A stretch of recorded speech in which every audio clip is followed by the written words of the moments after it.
Bueno, buenas tardes a todos, mi nombre es Gus Bray, yo soy uno de los fundadores de ArcConf, que es una comunidad que creamos en el 2014 para nuclear a todos los arquitectos o arquitectos de software o los que aspiracionalmente en algún momento quieren ser arquitectos de software en toda la región. Empezamos en Buenos Aires. Lo notarán por mi acento y la yeye cuando empiece, cuando tenga alguna palabra de esas características. Y bueno, y después empezamos a expandir, nos fuimos a Bogotá, a Madrid, a Córdoba, que es una provincia de Buenos Aires, a Mar del Plata, a Montevideo. Y el año pasado lanzamos el primer chapter acá en Santiago. Eh, y ya llevamos más de 80 meetups y hacemos una conferencia anual bastante interesante, muy buena, que a los speakers los entrenamos y pueden dar una sola charla en ArcConf en toda su vida, como las TED. Queremos que sea una experiencia memorable tanto para el speaker como para quienes participan de esas charlas, con mucho contenido técnico, mucho contenido nerd. Siempre decimos que es una conferencia armada de nerds, para nerds, con mucha pasión en lo que hacen. Así que queremos agradecer al INACAP por recibirnos. Muchísimas gracias.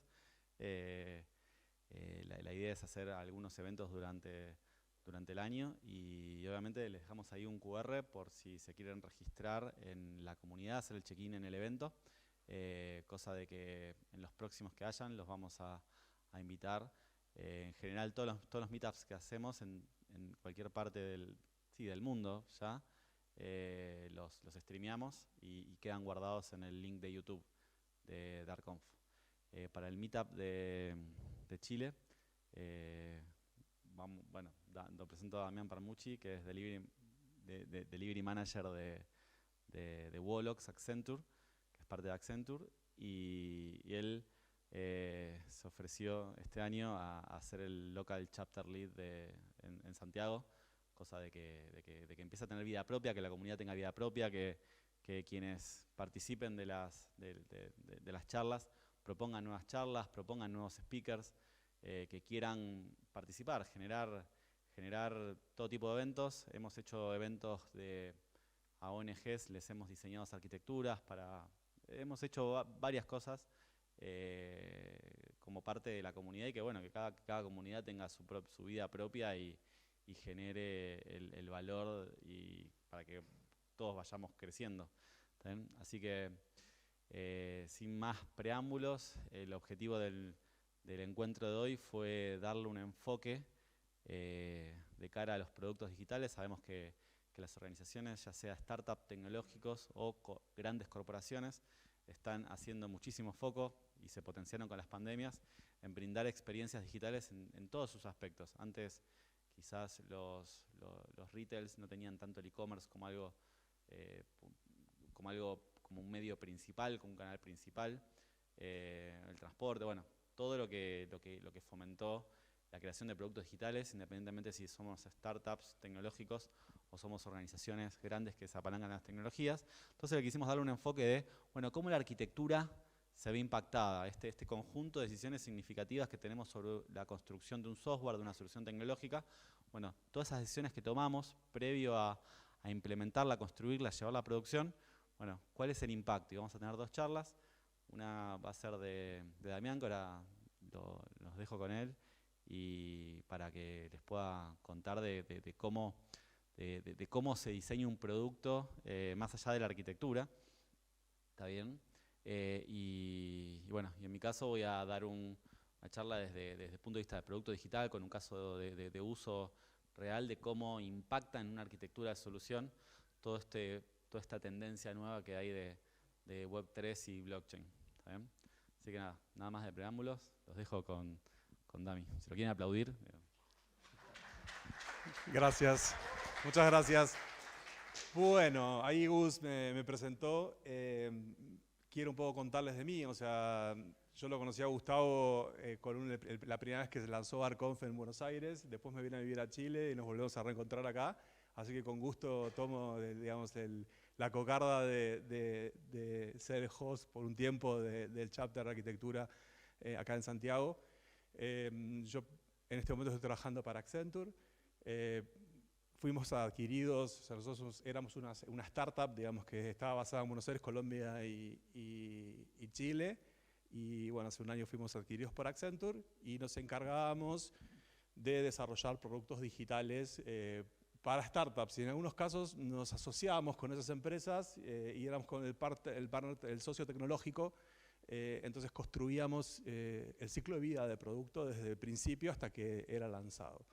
Entonces, en mi vida pasada fui arquitecto de soluciones, me tocó estar en una empresa de servicios de electricidad, así que tuve que ahí trabajar también en definiciones de arquitectura. Paso, ¿no? Con esto. Tenía que cambiar, ¿no? Falta. A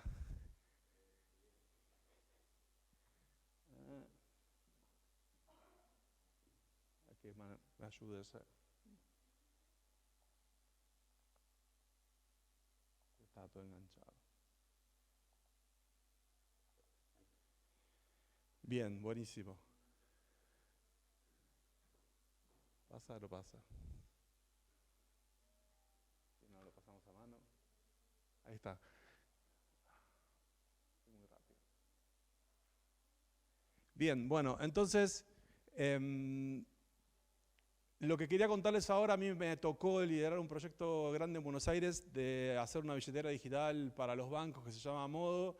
Después me tocó hacer otras billeteras y acá estoy también trabajando en un producto digital para una empresa importante en Chile.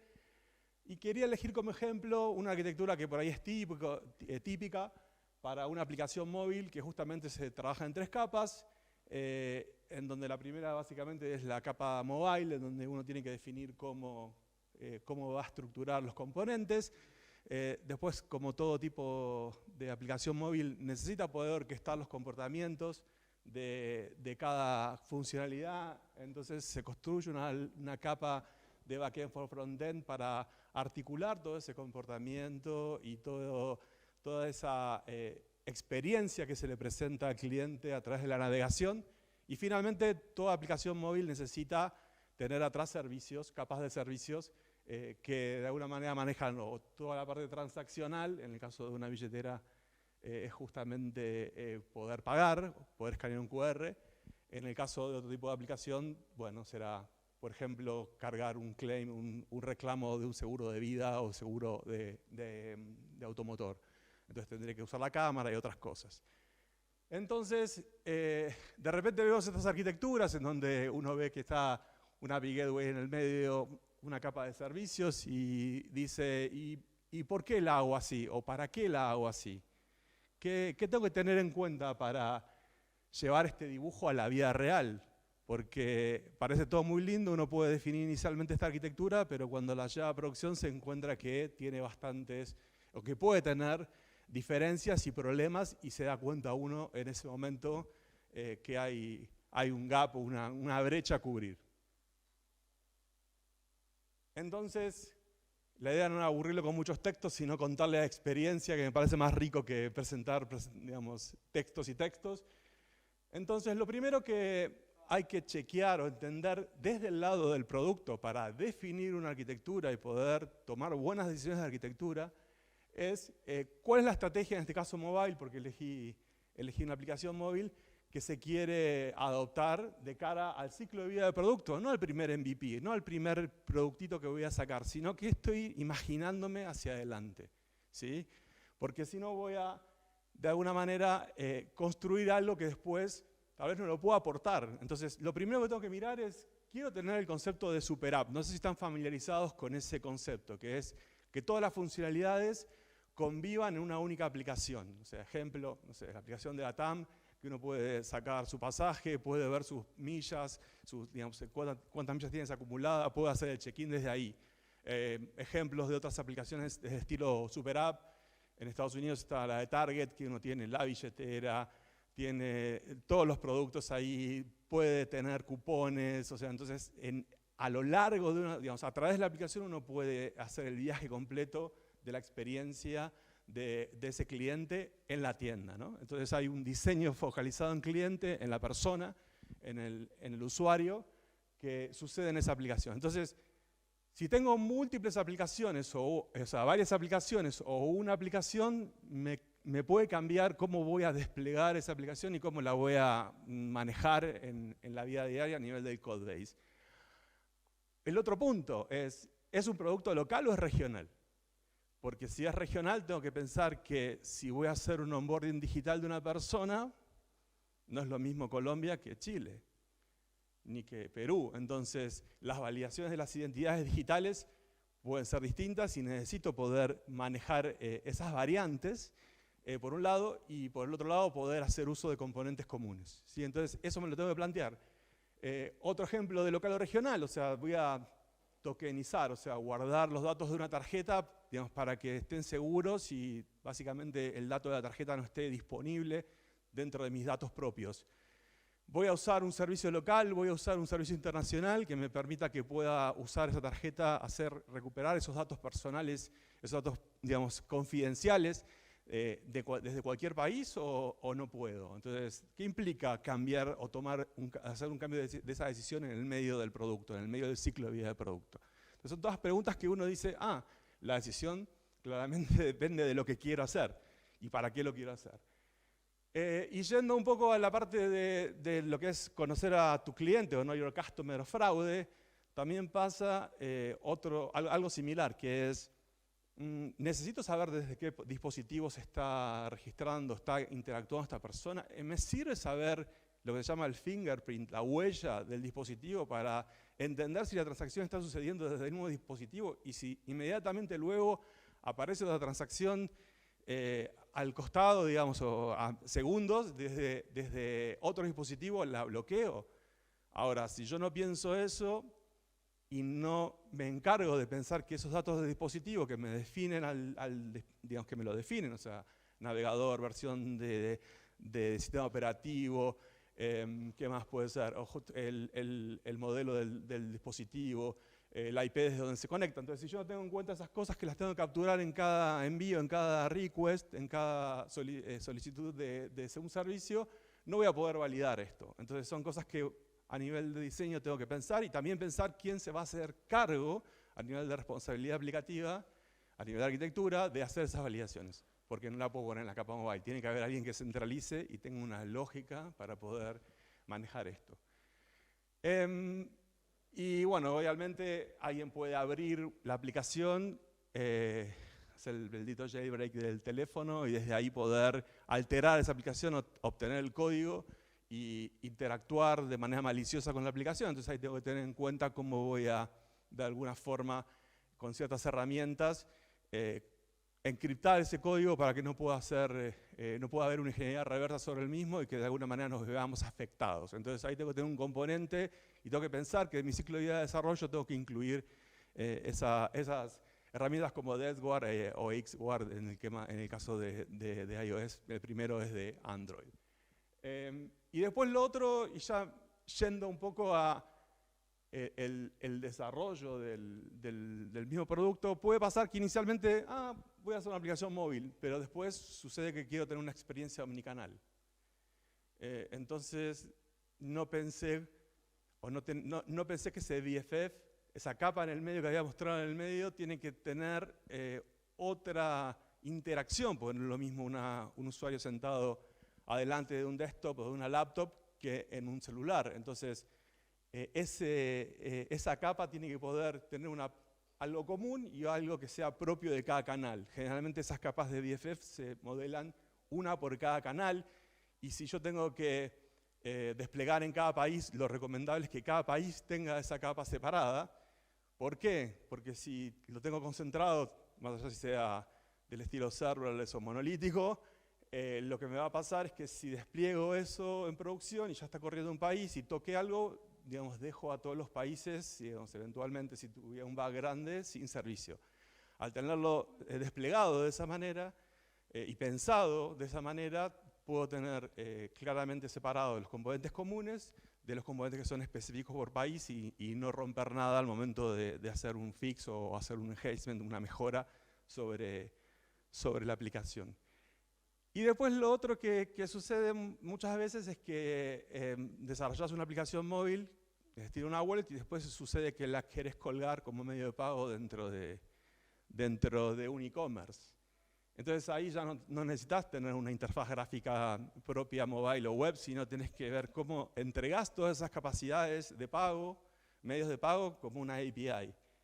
Si mi backend y mis servicios los pensé exclusivamente inicialmente para el canal mobile y después tuve que pensarlo de cómo exponerlo para, digamos, en una interfaz vía API, seguramente tenga que hacer un rework. A mí me pasó en el proyecto ese de Argentina, que le puedo dar el nombre, que se tomó esa decisión al mes y medio de haber decidido ir por la capa mobile. Entonces ya teníamos muchas cosas pensadas y nos pasó que a nivel de producto, ¿no? A nivel de la arquitectura, cuando alguien hacía un onboarding desde la aplicación y después lo dejaba por la mitad y lo retomaba desde otro canal, esa conversación entre los dos canales no estaba pensada de cómo retomar de un lado y del otro. Porque se pensó totalmente aislado, entonces ahí tuvimos que hacer un rework, lección aprendida, y bueno, no fue mucho, pero fue casi 2 sprints, un mes de retrabajo, que si lo hubiéramos pensado desde el inicio con esa filosofía, no hubiéramos sufrido, no hubiéramos tenido que hacer ese rework. ¿Qué más?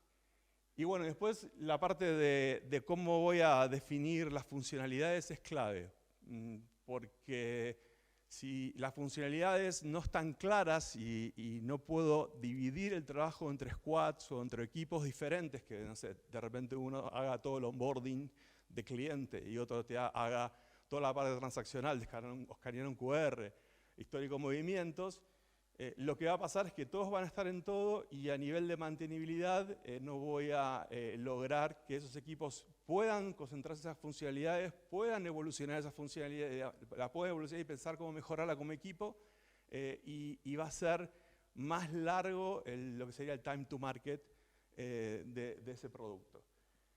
Y ya saliendo de la arquitectura o de cómo el contexto afecta a la arquitectura, lo último que tenía para contarles es que el primer despliegue no es nada lindo, siempre es traumático. De cualquier producto digital, sea una wallet, no sea una wallet, siempre es traumático.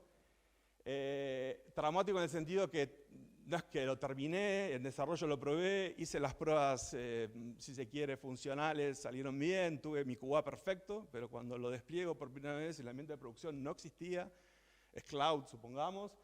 La gestión de los stores, las aprobaciones del lado de los stores, tanto de Android como de iOS, a veces son distintas, o sea, te puede llegar a pedir que le valides que la funcionalidad de pago funciona y en realidad la gente de Apple no tiene la caja para probar eso, entonces te piden esas pruebas, entonces eso a veces uno lo minimiza y dice, en una semana lo tengo listo y de repente son 3, 4 semanas. Entonces son cosas que hay que prever. A nivel de la infraestructura, en Cuba me fue todo bien, tenía mi ambiente, supónganse que lo manejé con alta disponibilidad, o sea, tenía redundancia, pero claramente producción es producción. Los accesos, el networking en un ambiente de producción, por más que sea cloud, hay que probarlos, no es lo mismo, los certificados no son los mismos. Cómo observar cada componente, cómo componer una transacción, un proceso que en realidad tiene múltiples llamadas a servicios, y decir, tengo que poder trazar el ID del cliente, el ID del usuario, el ID de la transacción, a través de todos los servicios que componen un proceso y poder entender qué pasó. Y si me doy cuenta de eso acá, que me ha pasado, me hago cargo, perdés revisando servicio tras servicio, poniendo, digamos, esos IDs. No es algo súper complejo, pero lleva tiempo porque hay que revisar cada servicio, agregarle dentro de la parte de los logs esos IDs para poder luego entender qué le está pasando a mi cliente y poder actuar en lo que es el modelo de atención de soporte detrás, ¿no? Porque alguien tiene que atender los problemas. Y ese es otro punto, que es que teníamos un equipo trabajando bajo metodologías ágiles, estoy desarrollando el producto por primera vez, salgo en producción y ¿quién lo soporta 7×24? ¿La misma célula? ¿Cómo voy a articular eso? ¿Y infraestructura cómo lo va a hacer? Entonces estoy trabajando con una mentalidad muy startup y llego a ese punto y eso, como estoy tan concentrado en mi producto, es nuevo, quiero que salga bien, me olvido de esa parte. Y ahí hay otro Otra falla que si no atiendo los problemas de mis clientes de manera aceptable, digamos, cómo he visto el producto en los primeros meses me va a jugar en contra, me van a puntuar mal en los stores, no por el producto en sí, sino por mi nivel de atención. Y lo otro que también pasa es que no tengo en cuenta cómo obtener las métricas necesarias para poder evaluar si ese MVP, si ese producto fue exitoso en función en términos de producto, en términos de si realmente es viable. Entonces esas métricas, ese funnel para entender si hubo conversión, dónde abandonaron, cuál fue el problema que tenía, no lo puedo obtener rápidamente, por ende no puedo hacer una mejora a nivel de la aplicación. Entonces, pensar cómo voy a obtener esas métricas es súper importante, al igual que el resto de la arquitectura que soporta el producto. Y en otro contexto que me ha tocado recorrer, en un momento del onboarding las personas abandonaban. Y no entendíamos por qué abandonaban y era como errático, o sea, era así, no seguía un patrón de pasar en este paso. Y resultaba que después de poder monitorear cada uno de los pasos, porque no teníamos todos los pasos, o sea, no se había pensado eso, encontramos que había ciertos momentos, al ser una arquitectura serverless, que un componente que evaluaba un video tardaba mucho en levantar y se iba, entonces la persona abandonaba y era ese punto. Cuando nosotros lo habíamos probado, como el tema de los videos es difícil hacer una prueba de performance, no lo pudimos probar, no teníamos la métrica de ese lugar, tardamos casi 2 semanas en detectar ese problema, ¿no? Entonces, son cosas que es importante que uno piense dónde medir, qué es importante registrar para justamente poder evolucionar rápido. Y finalmente,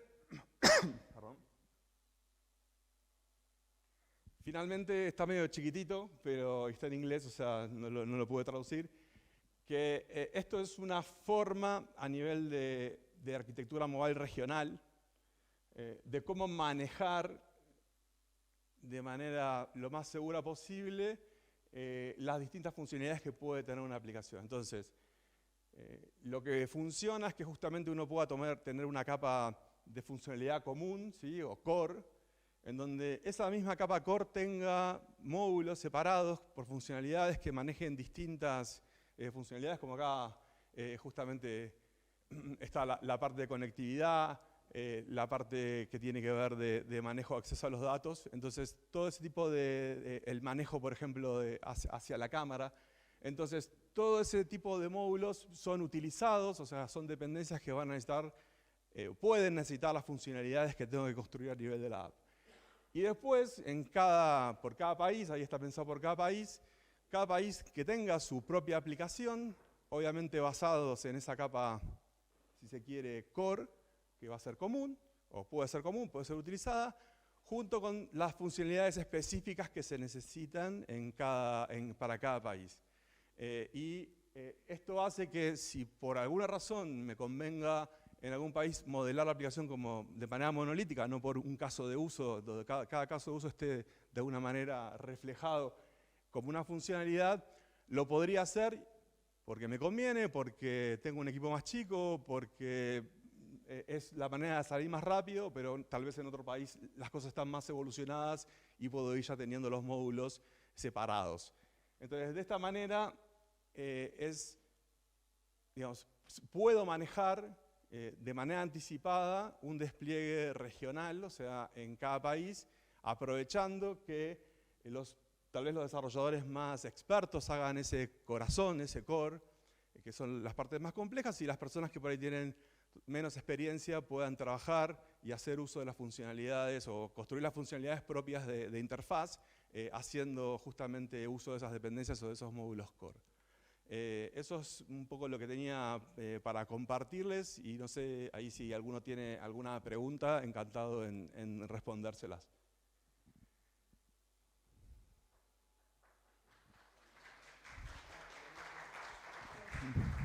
Muchas gracias. Se me fue Gustavo. ¿Alguno quiere preguntar algo? Sí.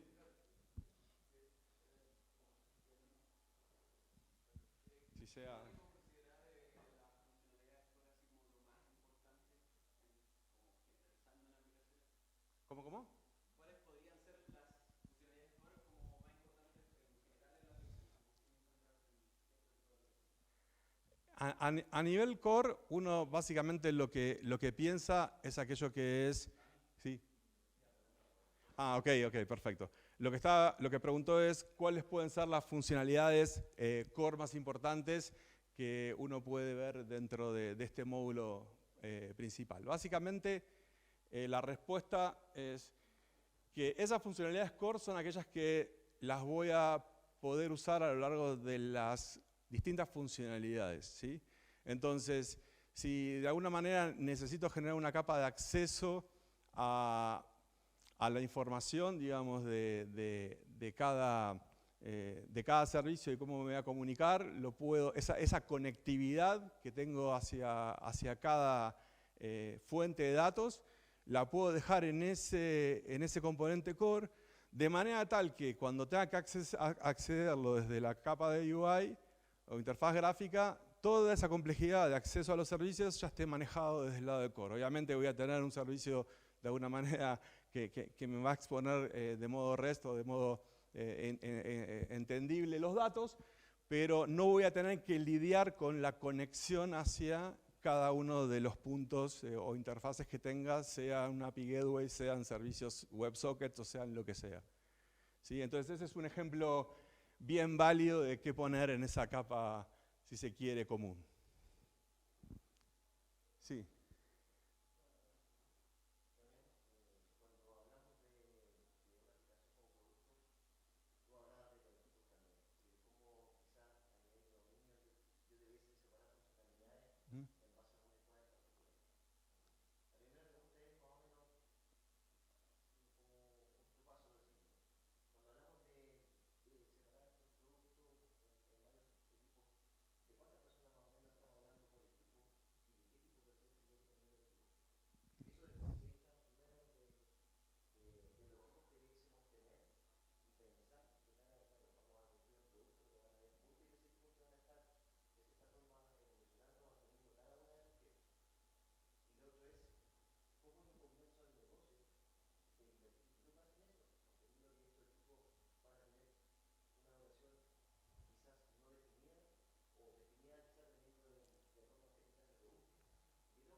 Bien, bueno, repito la pregunta.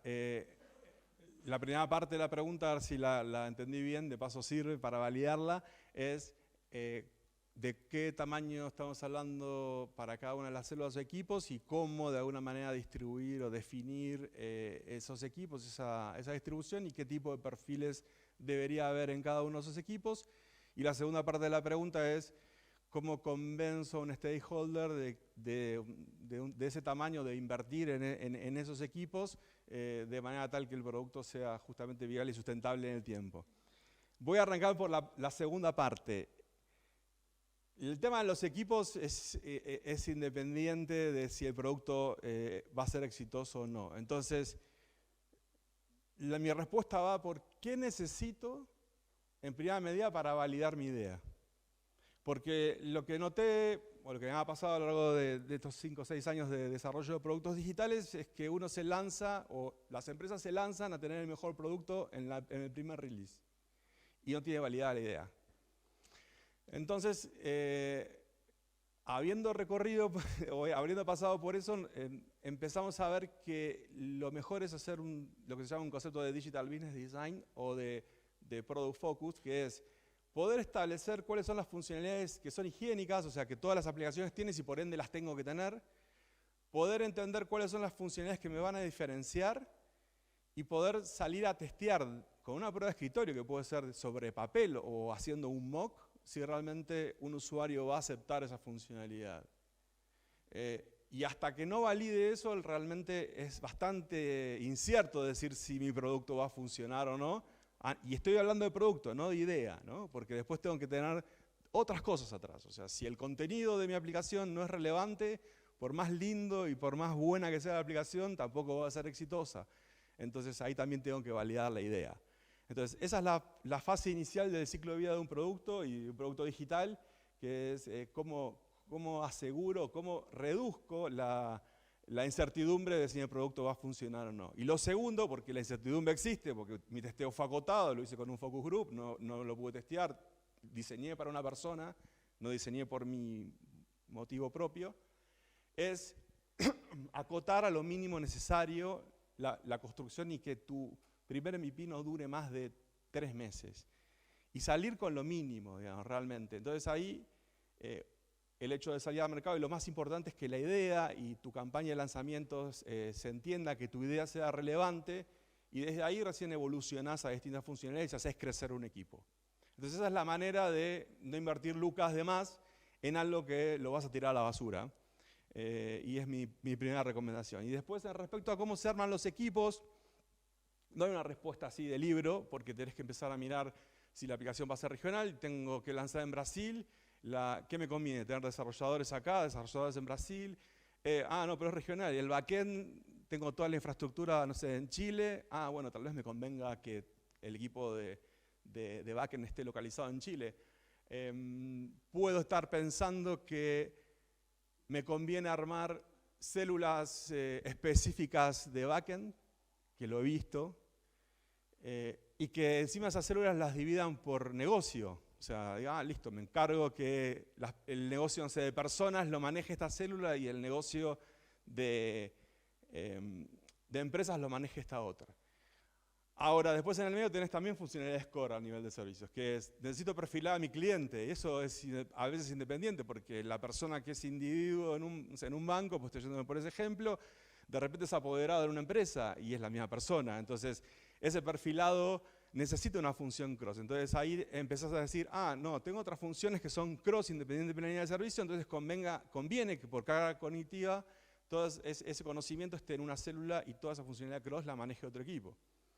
El punto que ese diseño a veces sucede empíricamente a través de los errores y no, digamos, pensar en las funcionalidades. Por eso yo digo que, o pienso desde la experiencia, que lo mejor es justamente decir qué querés y para qué querés hacer esta aplicación y cómo dividirla. Usualmente en este tipo de aplicaciones que decía de tipo wallet, lo más común es que uno trabaje con una célula que haga todo el onboarding, y cuando hablo de onboarding no es onboarding solo de la persona, sino es el onboarding del producto, el onboarding de una gift card, el onboarding de las mismas tarjetas, es el enrolamiento de una tarjeta de crédito, la apertura de la cuenta es un onboarding de la cuenta, y que toda la parte transaccional, el histórico, la maneje otro equipo. Porque de esa manera lográs que no haya un solo equipo en el end-to-end y pueda tener foco en entregar algo, digamos, esa funcionalidad con la mejor calidad posible y no que tenga que mirar el end-to-end. Como está bien dividida o bien separada la interfaz de dónde termina uno y dónde termina el otro, claramente se puede hacer un build de esa aplicación sin problemas y no hay colisiones. ¿Dónde aparece la colisión? Todas las aplicaciones tienen una home y ahí convive todo. Y generalmente todos los equipos quieren meter sus componentes ahí adentro. Bueno, ahí tenés que ser salomónico, decir el dashboard lo toma este, lo toma otro, porque no es ni onboarding ni es transaccional. La transacción se lanza desde esa home, el histórico o los datos de enrolamiento se ven en esa home. Entonces, si el enrolamiento terminó mal, no vas a ver los datos ahí. Entonces, alguien los tiene que tomar y lo mejor es que lo tome uno de los dos equipos. ¿Cuál? Es indistinto. Lo importante es que no quede dividido en los dos, porque cuando haces el merge de esas cosas, termina siendo un Frankenstein. Espero haber respondido la pregunta. Sí, estaba acá, después voy contigo.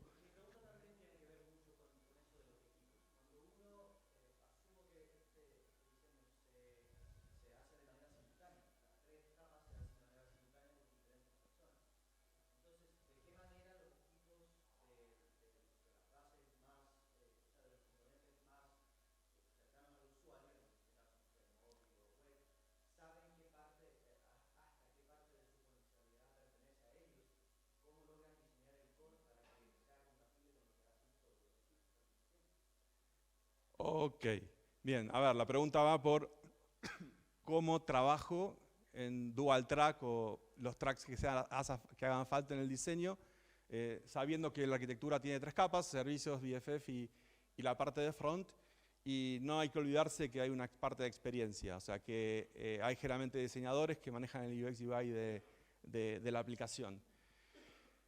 Lo primero de todo, cuando uno lanza un producto, es que es bastante común decir, quiero empezar a desarrollar en el sprint 1. O sea, error.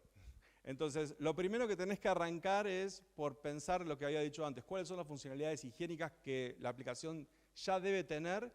Y más o menos está la arquitectura pensada de cómo solucionar. Login. Un login es bastante común. Preguntas frecuentes, la tiene que tener. Perfil, lo que sería mi cuenta, o sea, mostrar los datos del usuario también. Entonces, ese tipo de funcionalidades no requieren, si se quiere, mucha cabeza en términos de cómo arquitecturarlo, cómo manejar esos servicios. Entonces, hay que identificar eso porque es lo primero que le vas a poder dar de manera segura al equipo. ¿Es lo más relevante? No. Pero es lo que hace que por lo menos eso vaya a ser un paso seguro y no tengas que hacer un rework.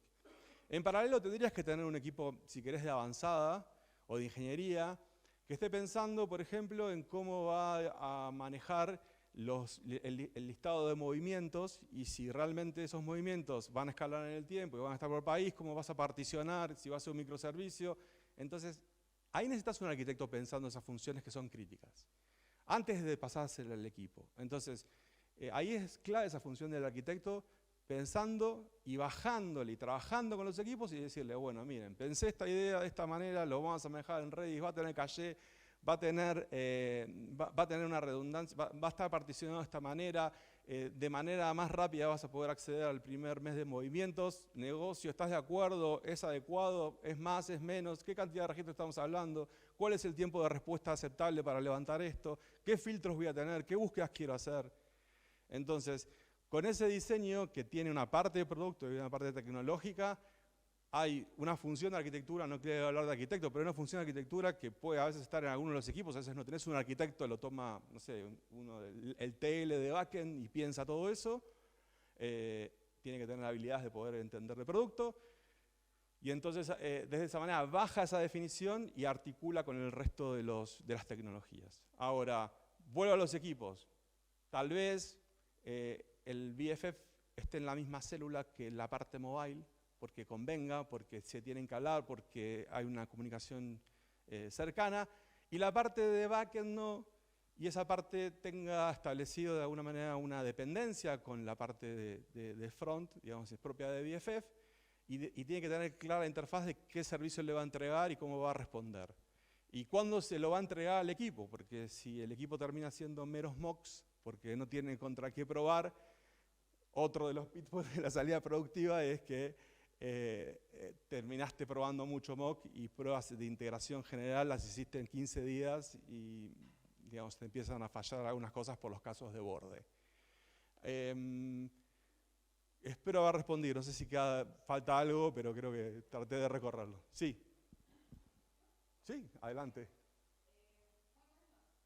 Buenas noches.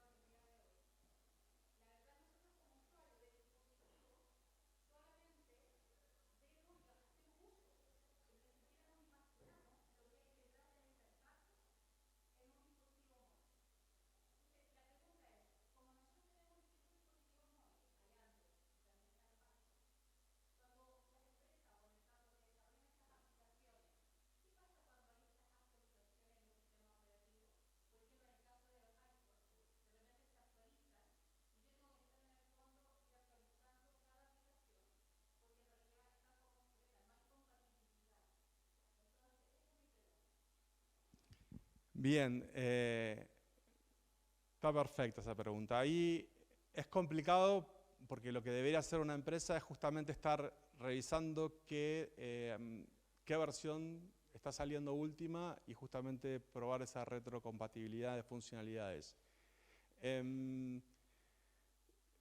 La respuesta no sale desde el desarrollo, sino por una práctica de justamente estar a nivel de producto revisando eso y digamos, como hay, no es que las versiones salen de un día para el otro, sino que están en un modo, digamos, el mismo sistema está en beta 3-4 meses, uno puede probar, digamos, si es justamente compatible con esa versión, no retrocompatible, no es compatible con la nueva versión y bueno, y hacer los ajustes adecuados.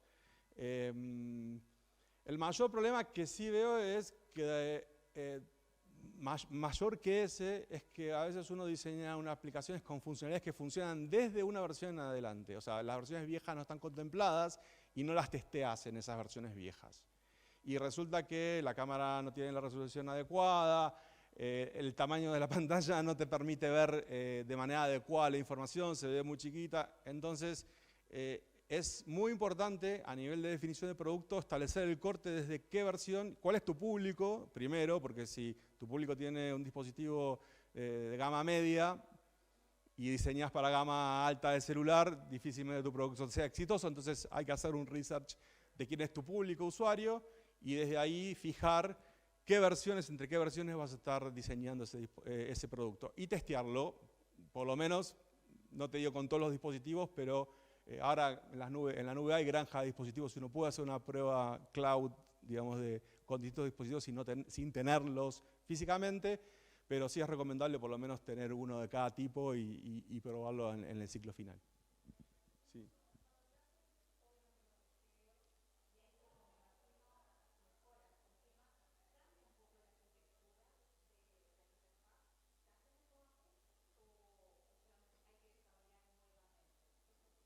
Cuando se agregan nuevas funcionalidades, lo importante justamente es tenerlas divididas, digamos, como está ahí, en módulos, porque cada uno de esos módulos incluso los puede tomar y evolucionar a un equipo distinto. Si a nivel de codebase uno tiene todo mezclado y no tiene bien divididas esas funcionalidades, mantener la aplicación va a ser mucho más costosa, porque primero no se va a entender qué es de qué, digamos, la parte cómo la tenés escrita en todas las funcionalidades. Entonces, si cambias un comportamiento que es cross, lo vas a cambiar a lo largo de todas las funcionalidades, entonces eso no estás reutilizando, no hay una dependencia real. Entonces, por eso lo que importa es que haya un equipo generalmente con mayor seniority que maneje esa capa core y que eventualmente el equipo que es más inexperiente vaya trabajando las funcionalidades más desde UI, pero que vaya haciendo uso de esas funcionalidades core y luego se vaya acercando a ellas para que pueda mejorar su expertise y poder construir esas capas que son más duras o más de integración generalmente. Y por lo general uno agrega un módulo, o sea, si evoluciona la misma funcionalidad, bueno, va a estar tocando el mismo módulo. Y a nivel de código no se va a reescribir, salvo que alguien haya escrito un monolito o haya pensado todo junto y veas que ya no escala más, o sea que el time to market, que también ha pasado eso, que cuánto tiempo tardás en lanzar una nueva funcionalidad, y no, como está todo tan intrincado, 2 meses, pero es 2 vistas, ¿sí? Porque tengo que tocar en 200 lados, y el testeo termina siendo muy friccionado, porque me encuentro un error, porque tengo que tocar acá, esto está interrelacionado con... No sé realmente cuál es la interacción entre todas las líneas de código que hay. Entonces ahí, si realmente estamos frente a ese problema, no queda otra que hacer un retrabajo y volver a reescribir la aplicación. Pero si la pienso de entrada con este concepto modular, es mucho más fácil. De nada. Sí, adelante. Tú.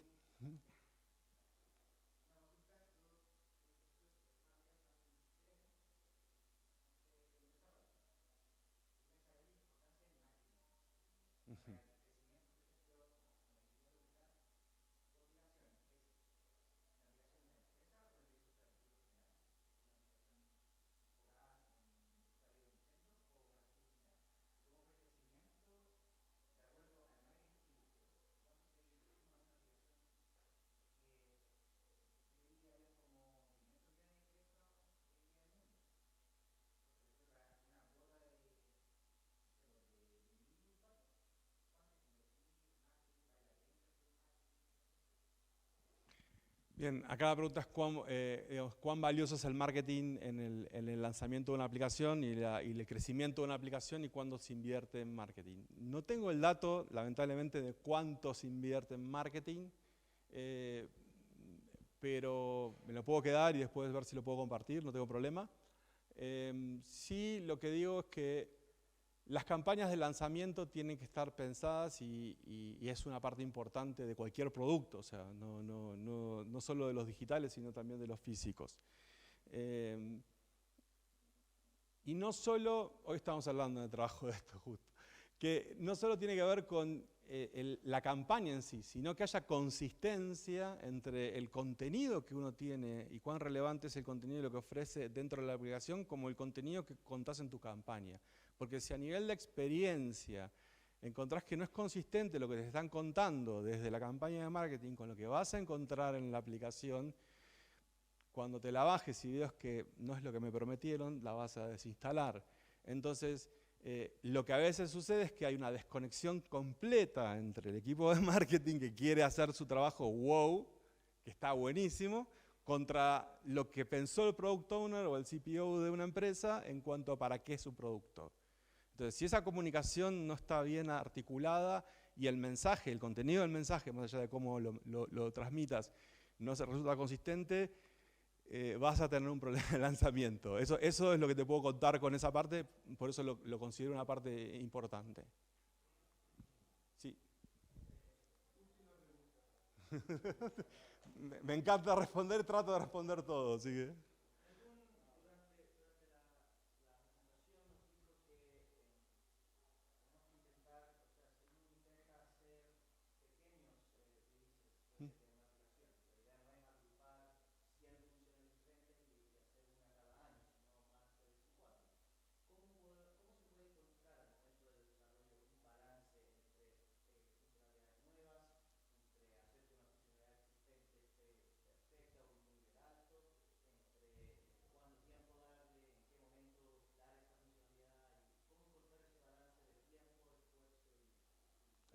Qué pregunta difícil que me hiciste. Bien, la pregunta es cómo manejo el ciclo de vida, el ciclo de vida de un producto y cómo lo hago evolucionar, digamos. Porque el ciclo de vida del producto primero pasa por la creación y la génesis del negocio del producto, luego entro a la instancia del primer MVP en donde veo si hace market fit o no. Y ahí tengo dos opciones, o lo cambio totalmente o lo tiro y me dedico a otra cosa o hago otro producto. Si el market fit fue aceptable, empieza a crecer y ahí empiezo a ver qué necesito y qué necesita el mercado. ¿Qué necesito yo como empresa o como dueño de ese servicio o producto? ¿Y qué necesita el mercado? ¿Cómo lo hago? Es research. Entonces, a veces pasa que no estamos, lo que hablaba antes, no tengo las métricas suficientes para entender si los usuarios siguen usando esa funcionalidad. Entonces, si no estoy midiendo si es relevante o no, si pasan por esa vista, si de repente se quedan trabados en esa vista, no tengo información para saber qué tengo que cambiar y empiezo a cambiar porque a mí me parece. Entonces, súper importante, primero, para un producto poder definir lo que se llama una métrica North Star de producto, que básicamente en el caso de Spotify es cantidad de canciones escuchadas por usuario. O sea, no les interesa eso, porque eso les da principalidad, o sea, lo que buscan es que haya uso. Entonces, cualquier cosa que hagan tiene que contribuir a esa métrica. Obviamente hay otras métricas al costado que terminan de ver si, no sé, si el podcast es importante o no, pero no importa si escuchás un podcast o escuchás una canción, lo importante es que estés escuchando. Si no estás escuchando es un problema para Spotify. Entonces, es súper importante poder definir esa métrica y que todas tus funcionalidades aporten esa métrica principal. Entonces, si digo, ¿qué quiero? Que bajen la aplicación. No. Ese es lo primero que tiene que pasar. Lo segundo es que haya uso de esa aplicación y tener para qué la querés usar, por qué la seguirías usando. Y esa pregunta se te la tienen que responder tus usuarios. Si la querés responder internamente, seguramente probablemente te vayas a equivocar, no quiero decir seguramente. Y es súper importante hacer research continuo con tus usuarios, salir a preguntarle, además de las métricas, tanto mirando qué está haciendo la competencia como qué necesidad no está siendo cubierta. ¿Sí? Así salió el concepto de Buy Now, Pay Later de Klarna, que no estaba cubierto por el mercado y eso generó que uno pudiera hacer microcuotas para comprar en un shopping en 4 cuotas y de repente pagarlo en un mes sin tener tarjeta de crédito y de alguna manera eso se costea porque no hay un cargo, si se quiere, de uso de una tarjeta de crédito. ¿Sí? Entonces hay un cargo menor para el comercio y ese porcentaje que se cobra por ese pago sostiene de alguna manera ese crédito o ese microcrédito en corto plazo. Entonces, esa funcionalidad salió de investigar. ¿Qué necesitan mis usuarios? ¿Cuáles son? No, bueno, es gente que no está bancarizada, no quiere los bancos, no cree en los bancos, pero sí quiere comprar. Bueno, desarrollo esa funcionalidad. No hay otra. Bien. Gracias. Muchas gracias.